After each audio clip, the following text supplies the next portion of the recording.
La domination, roman de Anna de Noailles, publié aux éditions Calman-Lévy. Chapitre 1. Antoine Arnauld riait doucement de plaisir en regardant devant lui l'azur du soir, où chaque marronnier semblait un jardin solitaire et haut. À demi couché dans la grêle voiture qui le conduisait le long de l'avenue, satisfait, il pensait à soi. Il se sentait en cet instant le cœur léger et libre. La vie devant lui était si belle qu'il la prenait dans ses deux mains, lui souriait, la baisait comme un visage. Il avait 26 ans, le second livre qu'il venait d'écrire le rendait célèbre, et là d'une liaison qui durait depuis 3 années, il avait la veille rompu avec sa maîtresse. Ah, comme il se sentait empli de force, de plaisir, d'adresse et de mélancolie. La tête renversée, il regardait le soleil couchant, la cime pâlie des arbres, toutes les douces formes de l'espace, et il pensait « Il n'est pas de plus verte royauté que la mienne. Je regarde passer les hommes, et je suis surpris parce qu'ils passent près de moi sans attention et sans envie. Ils ne savent pas ce que j'ai dans le cœur. S'ils le savaient, ils voudraient toucher mes mains et mes yeux pour être à leur tour enflammés. Je regarde les hommes, je les méprise. Parce qu'ils sont simples, débonnaires, affairés. Ceux qui m'aiment ont assez de m'aimer sans que je les aime à mon tour. Les femmes, plus douces et plus fières, m'irritent. Mais je joue avec leurs secrets et leurs faiblesses. Je sais les limites de la plus sage.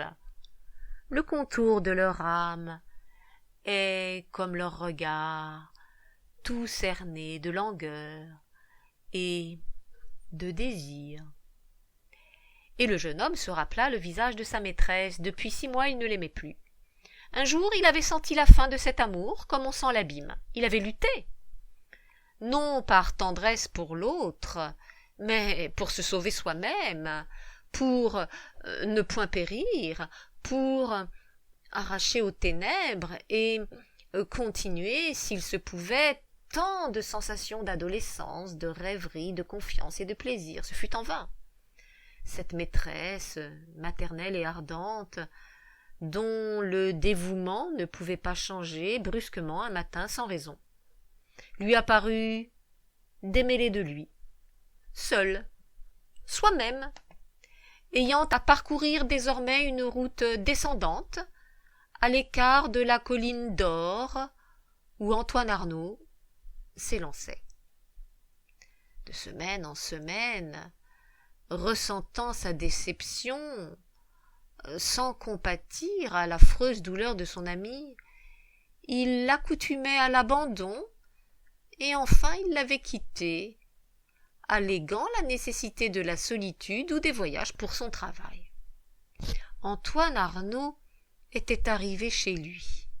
Il entra, prit chez le concierge les lettres qui étaient là, une dont l'écriture ne lui était point connue, et l'autre de madame Maille, sa maîtresse.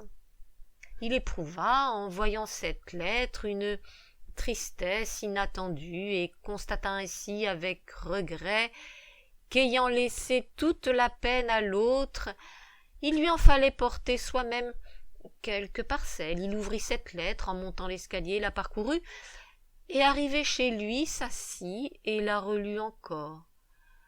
L'écriture était si lasse, si sourde, si décolorée, qu'elle vacillait comme une voix épuisée. Antoine crut entendre cette voix. Puisque je n'y peux rien, songea-t-il, avec un peu d'emportement, comme quelqu'un qui s'est déjà plusieurs fois expliqué. Pourtant, la pitié l'envahissait.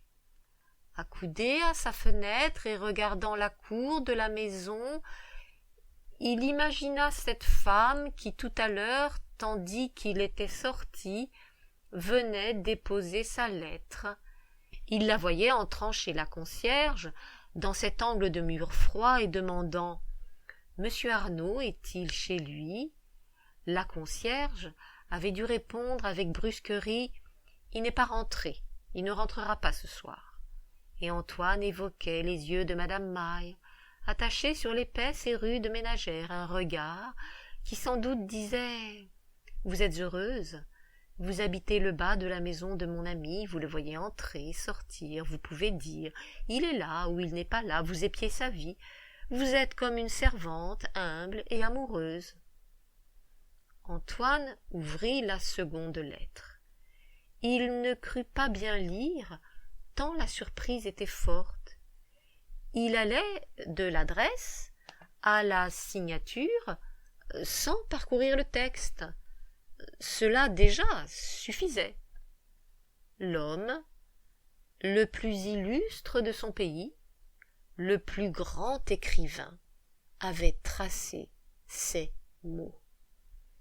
Et lorsqu'il vit que, dans la lettre, à de sympathiques éloges pour son livre, se joignait une invitation à venir voir à la campagne chez lui le grand homme, Antoine défaillit comme si l'aurore était entrée dans son cœur.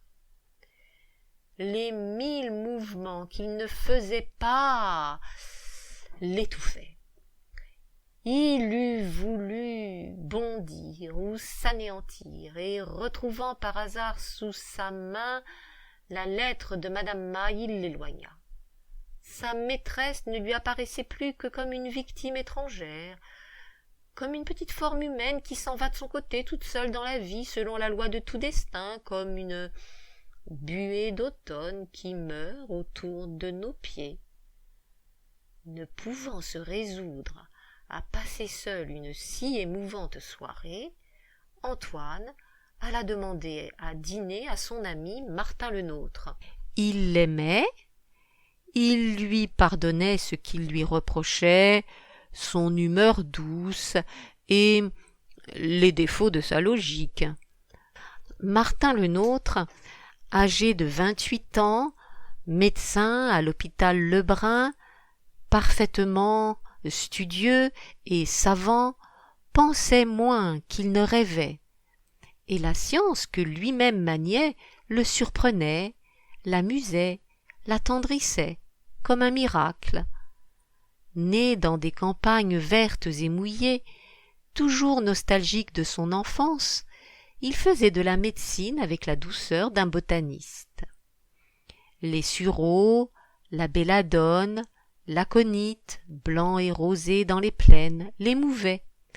Il se sentait troublé, comme Rousseau quand il s'écrie « de la pervenche », comme Michelet quand il soupire « ô ma gentiane bleue ». Il n'avait point de scepticisme, mais il riait avec une grâce naïve de ses doutes ou de ses affirmations. Ce qui n'était point des actes ne lui semblait pas nécessaire, ni important, ni sûr.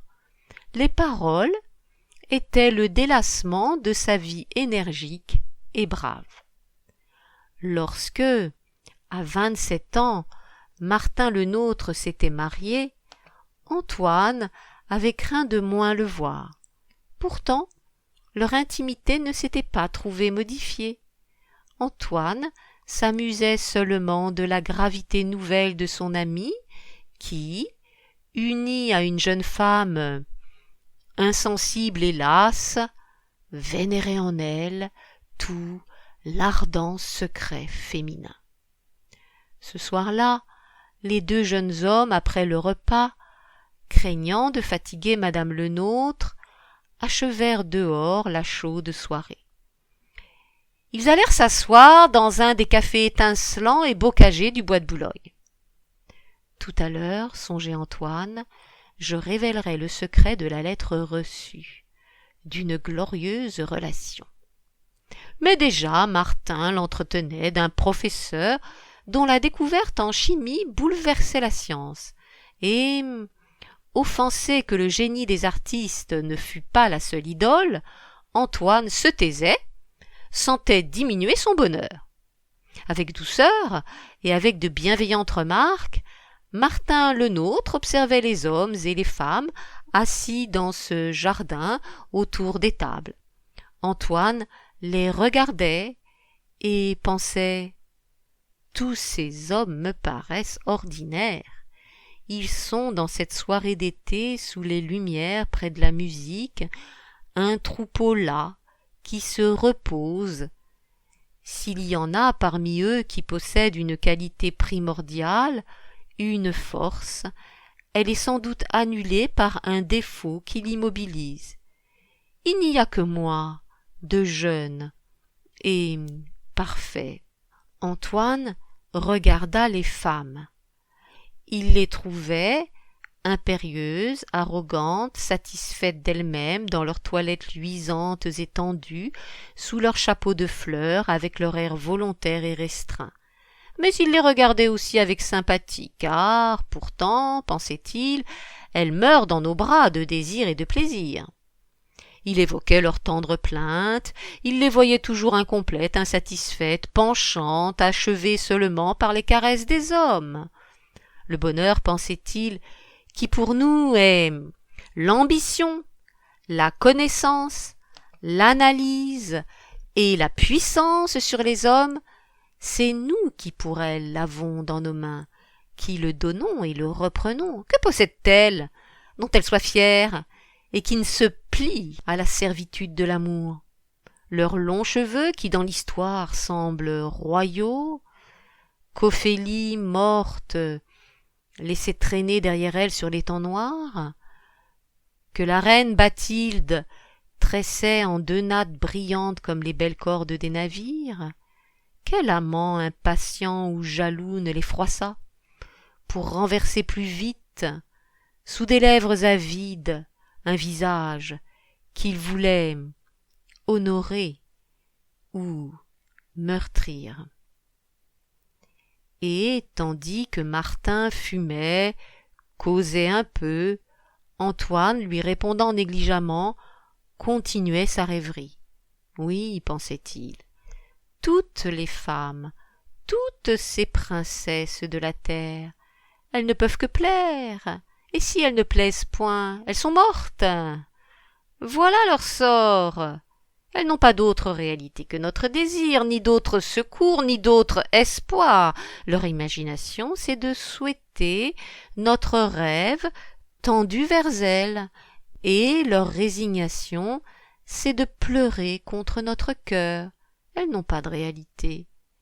Une reine qui ne plairait point à son page ne serait plus pour elle-même une reine. Les femmes, concluait-il, ne me font pas peur. Je goûte et je cherche en elles ce que les autres hommes n'estiment pas suffisamment. Leur confusion et leur douceur. Mon esprit, ma curiosité, la richesse et la sécheresse de mon intelligence sont sur elles comme des doigts légers et adroits. Que m'importent leurs durs regards, leurs vaines et frivoles paroles, leur précieuse pudicité. Je tiens leur âme renversée sous mon cœur. Je sais que la musique des violons le soir, le chant du rossignol, le clair de lune et la chaleur de leur propre corps les possèdent, comme nous les possédons, tendres victimes qui s'affolent, courbées sous tout l'univers. Martin, en souriant, fit remarquer à Antoine un jeune homme et une jeune femme qui, venant s'asseoir à une table voisine, avaient amené leur petite fille de 8 ou 9 ans. La lumière suspendue à la branche d'un arbre tombait sur la figure de l'enfant reculée dans une grande capeline de broderie.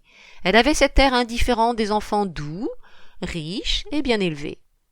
Antoine Arnauld, un peu touché, regardait cette petite fille. Il la regardait avec bonté et amusement. Il dit à Martin « Martin, cette sage petite fille m'enchante, parce qu'elle semble très timide et très soignée, et par ses parents, sa fortune, sa délicatesse et son bien-être préservés de tout l'univers, et parce que, tout de même, Il faudra bien qu'elle soit un jour instruite et coquette, rusée, éperdue, désespérée, perverse, lâche, et finalement sans plus aucune candeur. Et comme Martin voulait doucement s'indigner, Antoine Arnauld, l'interrompant, lui fit part de la lettre reçue, de sa prochaine villégiature chez l'écrivain illustre. Martin le félicita. Toute la grâce de son cœur, toujours visible dans son regard, rayonnait. Mais il ajouta « C'est un esprit qui ne me plaît point. » Il était tard, les deux jeunes hommes se levèrent et traversèrent le bois, se dirigeant vers Paris.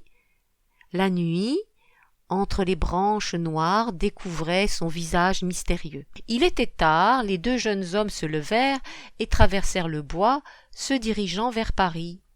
La nuit, entre les branches noires, découvrait son visage mystérieux. Antoine Arnauld se taisait, il se sentait seul et sans joie. Martin se réjouissait du ciel étoilé, de la connaissance qu'il avait des astres, des progrès de la science, et Antoine pensait « La science qui enivre mon amie, je l'ai connue, je sais tout d'elle, et maintenant nous sommes, elle et moi, comme deux époux qui ne prennent plus de plaisir ensemble. Elle n'ajoute rien à ma volupté. » Martin, reconnaissant du bel été, des proches vacances, dans son cœur religieux, bénissait des dieux inconnus. Mais son compagnon songeait, nuit, rameaux bruissants, nature, vous n'êtes que dans ma pensée, je vous crée, je vous possède, mais, ô douleur, je ne serai plus et vous serez, ô maîtresse éternelle, qui ne veut pas mourir avec moi. De retour chez lui, Antoine Arnauld, solitaire, sentait vaciller ses chances et sa vie. Il souffrait d'être le seul témoin de soi-même. Le silence et la nuit restreignaient sa faible unité. Il savait qu'il ne dormirait pas. Il prit un livre, mais l'agitation de son cœur, l'indifférence de ses yeux l'empêchaient de lire. Il tournait les pages, et voici qu'une phrase, plus brillante et plus dure, se révèle et s'impose. César pleura lorsqu'il vit la statue d'Alexandre. Antoine regarda ces mots. César pleura lorsqu'il vit la statue d'Alexandre, parce que, dit-il, je n'ai encore rien fait à un âge où ce prince avait déjà conquis la moitié du monde. César pleura lorsqu'il vit la statue d'Alexandre. Alors, l'éclat de ces deux noms divins, ces larmes, ce qu'il y a chez le héros d'humain et de surhumain, fondirent sur le cœur du jeune homme, exaltèrent en lui l'orgueil et l'âpre volonté. Et Antoine Arnauld, empli d'amour, pleura. Il pleura sur ce qu'il sentait en lui de force et de passion et de bouillonnement, tandis que la molle nuit indifférente, sous les arbres de l'avenue, continuait sa course. Chapitre 2. Depuis plus de 8 jours, Antoine Arnauld était l'hôte de son maître illustre lorsqu'il écrivit à Martin le Nôtre. Assis dans une chambre claire, portant par instants ébloui ses regards sur la campagne, il rédigeait ainsi sa lettre. Ô douceur de la verte prairie qu'en juin enivre les abeilles! Un brûlant crépitement d'ailes est suspendu aux reines des prés, au trèfle fleuri, à l'angélique sauvage. Comment pourrais-je, Martin, t'expliquer cet été? L'été, c'est justement ce qu'on ne peut pas dire. Les pelouses et le ciel font deux amoureuses haleines. Chaque arbre est content du monde. Dans cette satisfaction infinie, le corbeau doucement traverse l'azur. Il n'est plus de voracité. Tout baigne et tout chante. Au loin, les hauts blés remués et défaits semblent le lit de Cérès voluptueuse. Par des matinées incomparables, je me promène le long d'une fraîche rivière, auprès de l'homme le plus instruit, le plus noblement inspiré. Ce sont de beaux instants, Martin. Je l'écoute, je le vénère, et involontairement je touche le fond de son cœur et de ses moyens. Ah, me dis-je, voici donc cet homme illustre, dont l'œuvre, 20 fois traduite, est aussi douce à l'univers que le miel et que la paix. Son chapeau est trop large pour son front, et lui rabat les oreilles. Il ne regarde pas la nature, et ne regarde pas en soi-même. Il est occupé de l'impression qu'il fait sur moi.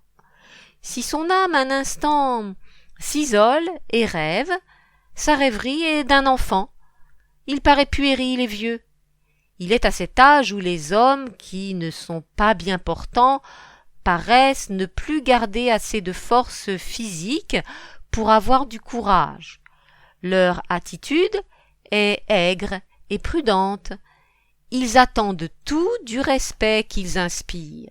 Ils parlent, et bientôt ne se croient plus obligés de m'intéresser. Alors, je le considère avec un mélange de douleur et de joie, et je pense: le voilà, cet homme unique. Certaines phrases de ses livres semblent faites avec la moelle même de l'enthousiasme. Il a parlé de la beauté comme Tibulle pressait contre son cœur d'Élia. Il a parlé de la sagesse comme Moïse. Les mots qu'il emploie pour peindre la nature sont humides et somptueux, pareils aux lourds cédrats que je vis dans les villas royales de Florence, et qui, entre les branches de leurs petits arbres, étaient glauques, lisses, allongés, comme des vases parfaits. Il a parlé de l'Espagne, de telle sorte que l'Espagne ne peut plus nous satisfaire. Il a décrit l'ardente Égypte, si aveuglante à midi que les pas d'un homme traînent derrière eux leur ombre, comme deux lambeaux noirs. Il a chanté les plaines du Nord, d'où s'élève le soir un sol de vanneaux, et jusqu'à ces petites villes wallonnes qui, exactes, sensibles et compassées, ressemblent à un village de la lune. Je le regarde. Pendant que nous nous promenons, la chaleur détend et humecte son visage. Il a été aimé. Les femmes les plus précieuses de son pays, l'ayant entendu nommer, lui disaient: « C'est vous, maître, avec la voix de Marie-Madeleine. » Et, dans des contrées lointaines, de petites filles ignorantes, sauvages et rebelles se sont débattues sous le poids de son cœur amusé. Son peuple l'a aimé, on l'a choisi et honoré dans d'importantes querelles, il sait sa gloire. Quand il est seul, il écoute son nom. Son nom est autour de lui comme une présence, comme un parfum qui toujours monte et de toutes parts l'encense. Maintenant, cet homme est si triomphant que l'idée de son tombeau lui semble encore éclatante et victorieuse. Pourtant, Martin, lorsque je marche près de lui, mon orgueil, loin de s'abattre, s'élève. Je m'écrie: « Ah, qu'importe, je le sens bien. Nul être ne m'est supérieur. Oui, Martin, les chants du jeune Shakespeare ne l'enivraient pas davantage que ne m'enivrent les parfums de mon cœur. » La puissance d'enivrement, voilà le bien comparable pour lequel rien ne nous est utile que nous-mêmes. Dans de sombres bibliothèques, assis jusqu'après minuit, combien de fois n'ai-je pas saisi avec passion les livres les plus fameux, les plus caressés par la faveur éternelle. Je prends ces beaux coquillages, je les tiens un instant contre mon oreille et je les laisse retomber, car leur mélodie m'a appris quelque chose qui est au-delà d'eux-mêmes. Martin, le succès que je prévois pour moi lasse déjà mon imagination. sur quels hommes régnerai-je? Il faudrait encore que nos esclaves eussent notre propre valeur, c'est le seul amusement. Je songe à l'amour. Il n'y a que l'amour qui prenne totalement notre empreinte. Les femmes, que nous avons fait un peu souffrir, contre notre cœur gardent notre souvenir. Je me rappelle une actrice espagnole que son génie et sa passion rendaient illustre. Son amant l'avait quittée, elle se souvenait. Ah, Martin! Elle était humble et basse et toute marquée, comme une route sur laquelle un homme a marché. Âme salubre des jeunes femmes, elle boit nos fièvres, elle en reste saturée, ainsi que de douces oranges ayant aspiré les vapeurs des marais mêlent ce venin au sucre innocent de leur chair.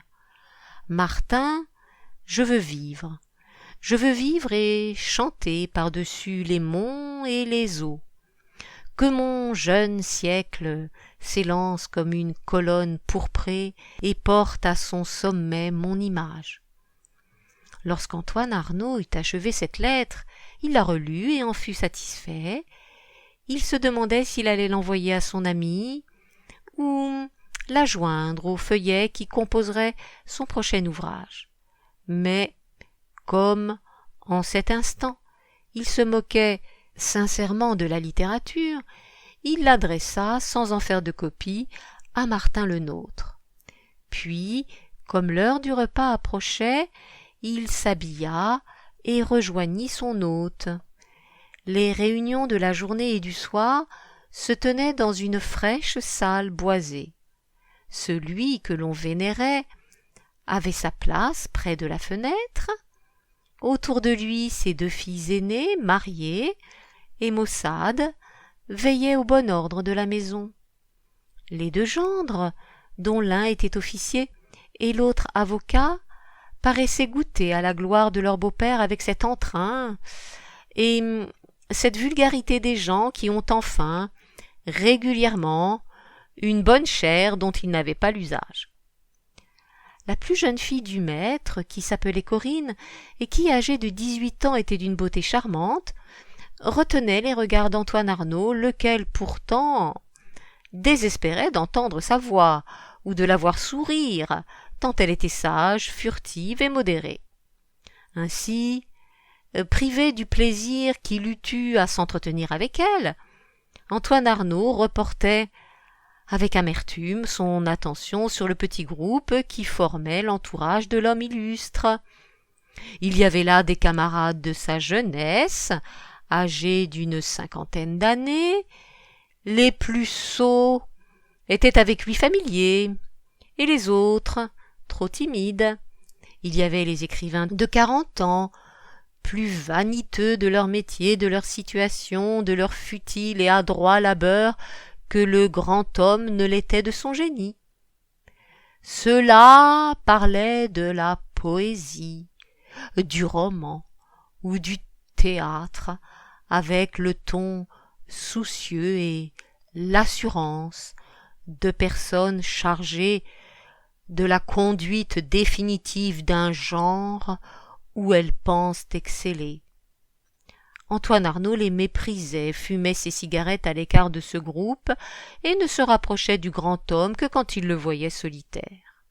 Alors, assis auprès de lui, timide et audacieux, comme un enfant qui distrait un roi, il l'interrogeait à sa préférence, et la dévotion que lui inspirait ce front lumineux se mêlait de rire et d'impiété quand le jeune homme se sentait forcé d'élever la voix pour satisfaire l'ouïe affaiblie du vieillard.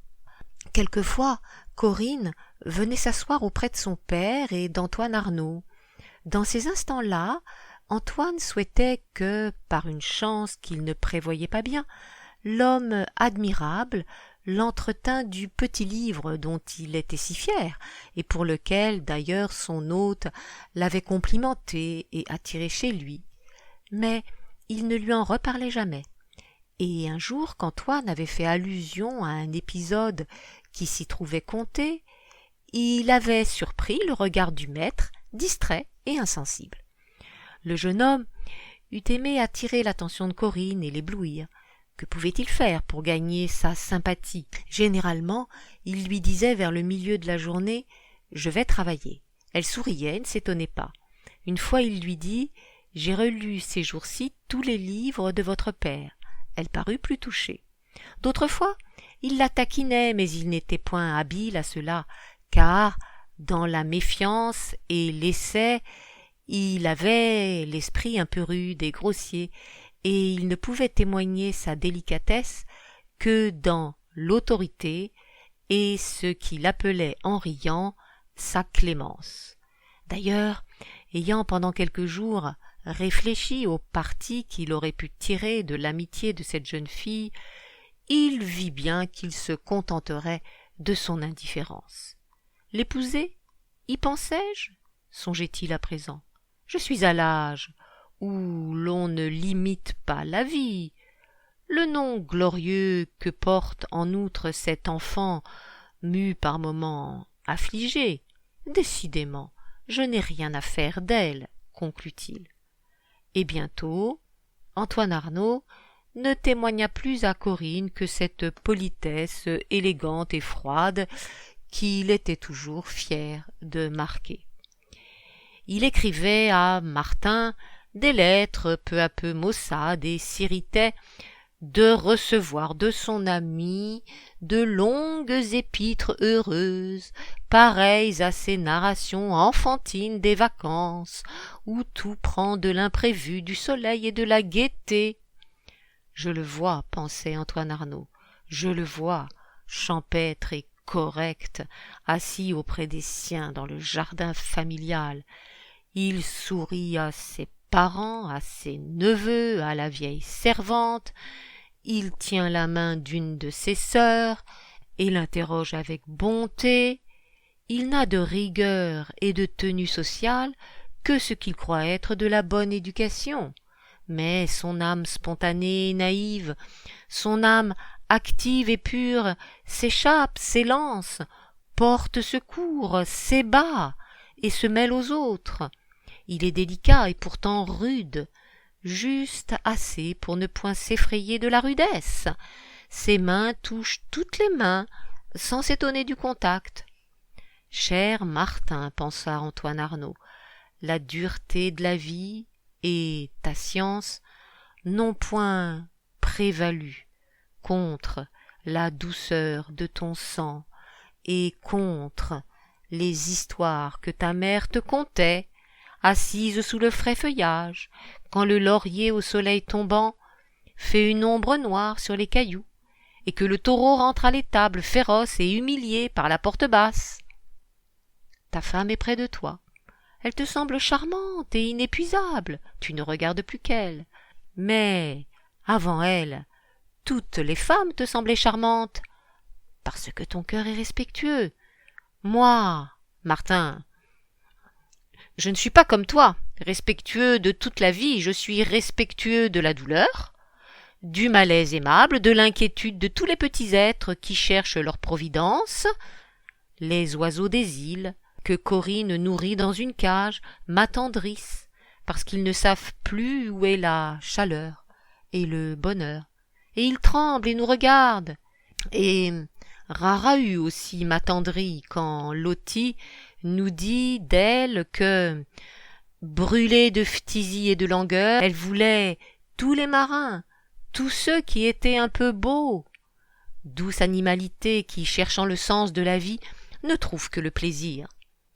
Lorsque Antoine Arnauld s'était ainsi représenté les attitudes de son ami et son paisible bonheur, il songeait à sa propre enfance, à la petite ville où il était né, à son père et à sa mère, trop différents de lui, à son adolescence délicate, envenimée de fièvres et d'insomnie, tandis qu'il faisait ses études au lycée de X, et que, blessant ses camarades par son dédain et son silence, il pleurait pourtant le soir de mélancolie, en évoquant le chant du pâtre dans la plaine. être le maître, et le maître des plus forts et des meilleurs, être celui qui commande et qui flatte et qui, retiré le soir dans la solitude de son cœur, pense « Homme, qu'y a-t-il de commun entre vous et moi ?» Être celui enfin en qui chantent le plus fortement les légendes mortes et le fier avenir. Voilà ce que souhaitait ce jeune David, qui debout devant l'immense force appelait et provoquait la vie. Je n'ai point perdu mon temps, pensait Antoine Arnauld comme il réfléchissait ce soir-là à son sort. À 25 ans, un livre de moi fut bien reçu, et l'autre m'a valu l'honneur d'être ici. Ma jeunesse, mon audace, le désir et le mépris que j'ai de plaire attirent sur moi des regards intrigués. Le maître vénéré dont je suis l'hôte n'a point, il est vrai, tant de finesse qu'il puisse deviner en moi son rival, mais il goûte la forme de mon esprit et suscite volontiers ma conversation. Quant aux femmes, si je ne suis point aimé de cette petite Corinne, c'est qu'elle est sotte et insensible, et si tout à coup l'envie me prenait de voir un visage se troubler pour moi jusqu'à mourir, je n'aurais qu'à m'arrêter un de ces jours chez madame Maille. D'ailleurs, que fais-je ici, pensa Antoine Arnauld avec un peu d'aigreur, car il constatait qu'il ne goûtait pas dans cette demeure la situation prépondérante qu'il jugeait seul tolérable et que, généralement, la solitude lui donnait. Voici 1 mois que je loge chez un maître que je respectais davantage quand je ne le connaissais point. Le don qu'il m'a fait de sa présence me prive de la vénération qu'il m'inspirait. Il est mon débiteur, mais je pense écrire sur lui un petit essai, aimable, sincère, aigu, et nous serons quittes. Était-ce, continuait-il, car il se libérait déjà en portant son séjour dans le passé, était-ce une vie digne de moi? Je me voyais contraint de sourire à chaque parole de mon hôte et d'être de son avis.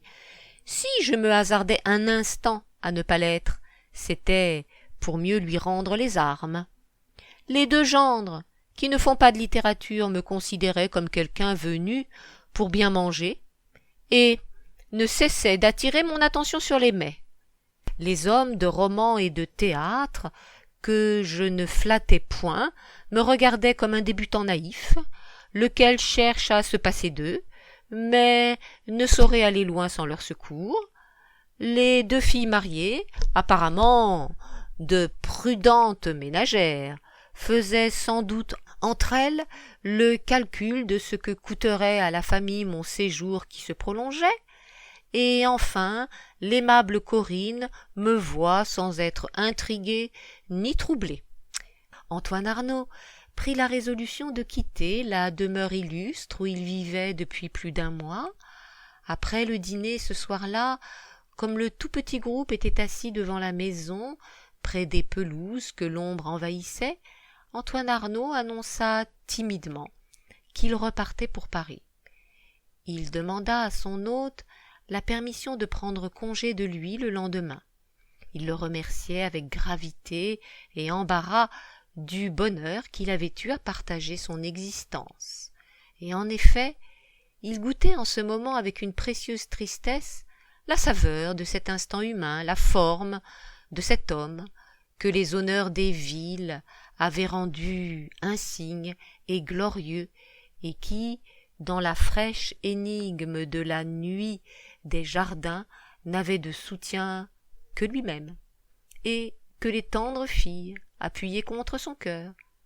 Qu'était-il dans la nuit grise et scintillante? Un être chétif et diminué qui va se mêler à la mort? Corinne, au travers de l'ombre qui altérait les voix, qui leur donnait un accent falot et déprimé, lui demandait par instants « Tu n'as pas froid ?» Il répondait non, comme quelqu'un qui pense au froid éternel. Les géraniums et la verveine répandaient dans l'obscurité une odeur mystérieuse échappait de leur cœur fermé. Quelque chose bougeait dans l'air, des insectes, un oiseau, un peu de vent. Et Antoine Arnauld, immobile, glacé, éperdu de rêverie et de tristesse, goûtait cette mélodie, ce silence, cet abîme, ces vies, toute la vie, et sentait monter à ses lèvres le goût du désir, doux et funèbre. Il regarda auprès de lui et vit Corinne, qui était assise là. Il sentit qu'elle le regardait. Il lui dit « Je pars demain ». Elle répondit « Ah », comme un enfant qui s'est fait un peu mal. Elle se tut puis demanda en faisant effort sur elle-même « Est-ce qu'il faut que vous partiez demain ?» Il répondit « Oui », d'un ton définitif dont il fut satisfait. Elle sentit qu'elle ne pouvait plus rien dire. Regrettant sa brusquerie et la confusion où elle avait mis la jeune fille, il lui parla avec bonté, l'interrogea sur ses études, sur ses occupations, il lui donnait des conseils pour la vie, le caractère et le bonheur, jeune professeur qui touche à l'éducation des femmes, comme on corrige un devoir aimable. Elle disait oui à voix basse, ou bien se taisait. Un coup de vent plus vif ayant rafraîchi l'atmosphère, on se leva pour rentrer. Comme on se quittait, au bas de l'escalier qui menait vers les chambres, Corinne souhaita le bonsoir à son père et aux autres personnes et affirma qu'elle ne prendrait pas froid à rester encore quelques instants dans le salon, penchée à la fenêtre noire. Antoine Arnauld la quittait à regret. Quand il se trouva dans sa chambre, il pensa à laisser la porte ouverte sur le vestibule afin de voir passer la jeune fille au moment où elle remonterait chez elle. Il alluma sa lampe, il prit un livre et s'assit. Il lisait les dernières pages d'Atala et puis il lut René. Les hautes phrases mélodieuses frappaient son cœur en même temps qu'un subtil ennui. Le sentiment d'une beauté morte décomposait son plaisir. Pourtant, soupirait-il, Chateaubriand, vous êtes l'orage et le héros, le pur contour et les sommets, vous êtes le vase dans la nuée. Un bruit de pas retentit, une robe légère remuait. La jeune fille montait l'escalier, Antoine l'attendit, le visage penché sur son livre. Corinne, en avançant, vit la lumière. Elle voulut passer, s'arrêta pourtant, et avec embarras, elle dit « Vous avez de la lumière ?» Il répondit, s'étant levé « Je lisais ». Et comme elle allait se retirer, il saisit le livre sur la table, s'approcha d'elle, reprit « Oui, je lisais cette page émouvante. J'étais accablé d'une surabondance de vie. Quelquefois, je rougissais subitement. Et je sentais couler dans mon cœur comme des ruisseaux d'une lave ardente. Il me manquait quelque chose pour remplir l'abîme de mon existence. Je descendais dans la vallée, je m'élevais sur la montagne, appelant de toute la force de mes désirs l'idéal objet d'une flamme future. Corinne l'écoutait. Elle avait un regard qui absorbait toutes les paroles du jeune homme et ne choisissait pas. Antoine Arnauld se sentit troublé par un visage si immobile et si docile, et pourtant, lorsqu'elle voulut une seconde fois se retirer, il la retint encore, et, lui montrant la fenêtre ouverte, « Voyez, lui dit-il, comme la nuit est charmante. » Ils s'approchèrent ensemble de la fenêtre. Antoine Arnauld, en contemplant l'espace étoilé, auprès de cette petite âme pensive, ressentait surtout la nostalgie de tous ces petits mondes brillants, où il ne pénétrerait pas et ne deviendrait pas célèbre. La jeune fille, silencieuse, dirigeait ses regards sur l'ombre, sur les étoiles, comme faisait Antoine Arnauld. Elle aspirait dans son cœur la nuit déserte, où se mettent à vivre 1000 petites âmes froides, qui sont hostiles à l'homme, l'âme du peuplier et du saule humide, l'âme de la grenouille, de la lentille d'eau et de l'émouchet assoupi. Elle fit un mouvement avec ses deux mains, ses deux bras tièdement parfumés, et, Antoine Arnauld, l'observant, s'aperçut qu'elle pleurait. Elle pleura d'abord lentement, puis, avec une lâche et douloureuse violence, comme un orage éclate, comme un cœur crève de poésie. Elle avait saisi le bras du jeune homme et elle pleurait sur sa main. Elle le tenait, comme quelqu'un qui se noie retient la rive. Elle le serrait, d'une étreinte dont la force par petits coups croissait. Il était plein de pitié, de douceur. Il regardait discrètement et sans curiosité cette peine abondante, cette force de vie qui courait sur ce jeune visage. Il eût pu dire à ses larmes « Vous pensez être douloureuse, et pourtant vous entraînez comme un torrent d'été de la chaleur et des fleurs, les reflets de la colline et de la lune mince, car c'est votre jeunesse et votre ardeur, ô petite fille, qui roulent sur vous comme l'eau sur de clairs galets. » Mais il lui parlait timidement et elle répondait « Ah, monsieur !» en soupirant au travers de ses lourdes larmes. Et bientôt, il la vit qui chancelait, épuisée, étourdie, molle et brûlante. Il eut peur. Doucement, respectueusement, il la prit dans ses bras, il la portait vers le lit. Si craintive qu'elle fût, elle ne se défendait pas contre cette bonté. Et en vérité, la bonté d'Antoine Arnauld, en cet instant, était secourable et pure. C'était une âme qui enveloppe une autre âme et qui lui dit « Vivez, ma sœur !» Il ne la touchait pas et restait éloigné d'elle, et elle, couchée de côté, regardait avec défiance, avec douleur, la longue nuit noire et brillante. Elle poussa un soupir plus profond, éclata de nouveau en sanglots, appela le jeune homme, le regarda, prit sa main et de force l'appuya sur son cœur.